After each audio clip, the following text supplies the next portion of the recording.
ఉగాది పండుగ సందర్భంగా job calendar ప్రకటించిన విద్యాశాఖ మంత్రి నారా లోకేష్ కి యాదవ్ సంక్షేమ మరియు అభివృద్ధి సంస్థ చైర్మన్ జి నరసింహ యాదవ్ కృతజ్ఞతలు తెలిపారు. తిరుపతి తెలుగుదేశం పార్టీ పార్లమెంట్ కార్యాలయంలో మీడియా సమావేశం నిర్వహించారు. యువగళం పాదయాత్రలో ఇచ్చిన మాటను మంత్రి లోకేష్ నిలబెట్టుకున్నారని పేర్కొన్నారు. ఏదైతే యువగళం పాదయాత్రలో ఇచ్చిన మాట ప్రకారం జాబ్ క్యాలెండర్ ప్రతి సంవత్సరం కూడా విడుదల చేస్తూ ఈరోజు నిన్న కూడా ఉగాది పండుగ సందర్భంగా జాబ్ క్యాలెండర్ విడుదల చేసిన రాష్ట్ర ప్రభుత్వం, అదేవిధంగా ముఖ్యంగా నారా లోకేష్ గారి ఒక్క పాదయాత్ర ఒక్కసారి చూస్తే యువతకు ఉద్యోగ అవకాశాలు కల్పిస్తామని ఏదైతే మాట ఇచ్చారో ఆ మాట నిలబెట్టుకునే విధంగా ఈరోజు ప్రభుత్వ పరంగా నిర్ణయాలు చేయడమే కాకుండా యువతకే కాకుండా ఈరోజు రాష్ట్ర వ్యాప్తంగా ఆయన పర్యటనలో తీసుకున్న నిర్ణయాలు చూస్తే ఏదైతే కుల వృత్తులు, చేతి వృత్తులు, బీసీలు, ఎస్సీలు, ఎస్టీలు, మైనార్టీలు, అగ్రవర్ణాల్లో ఉండే పేదల యొక్క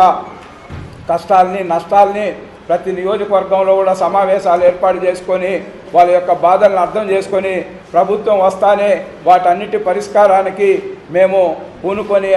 అవన్నీ నిర్ణయాలు చేసి మిమ్మల్ని అంతా ఆదుకుంటామని ఏదైతే మాట ఇచ్చారో నారా లోకేష్ గారు, దానికి అనుగుణంగా కూడా ఈరోజు రాష్ట్రంలో చూస్తే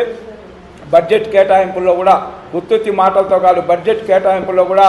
ఏవైతే చెప్పారో వాటన్నిటిని కూడా అమలు చేసే దిశగా బడ్జెట్లో కేటాయించడమే కాకుండా ఈరోజు అంచెలంచెలుగా చూసుకుంటే ప్రభుత్వం ఏర్పడిన నాటి నుంచి కూడా గత ప్రభుత్వం వైఎస్ జగన్మోహన్ రెడ్డి వ్యవస్థలన్నింటినీ కూడా పూర్తి ఏ విధంగా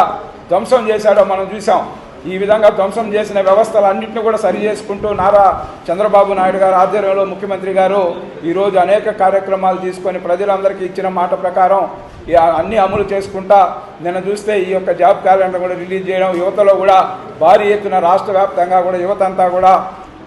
ఆనందోత్సవాలతో పండుగ చేసుకున్నారు నిన్న కూడా ఈ సందర్భంగా కూడా తెలియజేస్తూ ముఖ్యంగా తిరుపతికి సంబంధించి కొన్ని శక్తులు పనిచేస్తున్న తీరుని ఈ సందర్భంగా కూడా తీవ్రంగా కూడా ఖండిస్తా ఉన్నాం. ఎందుకంటే ఏ విధంగా మళ్ళీ కూడా ఇప్పుడే ఒక కాల్ వచ్చి అనవసరమైన దీన్ని డిస్టర్బ్ చేసే విధంగా ప్రశాంతంగా కూడా రేపు చంద్రబాబు నాయుడు గారు ఏదైతే దేవాంశకు పుట్టినరోజు సందర్భంగా తిరుపతికి వచ్చిపోతూ కూడా ఇక్కడ సమస్యలన్నింటినీ కూడా గతంలో ఏవైతే చెప్పారో వాటినన్నింటినీ కూడా రివ్యూ చేసుకుంటూ అవన్నీ కూడా నెరవేర్చే దిశగా ఒక పక్క రాష్ట్రంలో అహర్నిశలు కూడా రోజుకు 18 గంటల పైన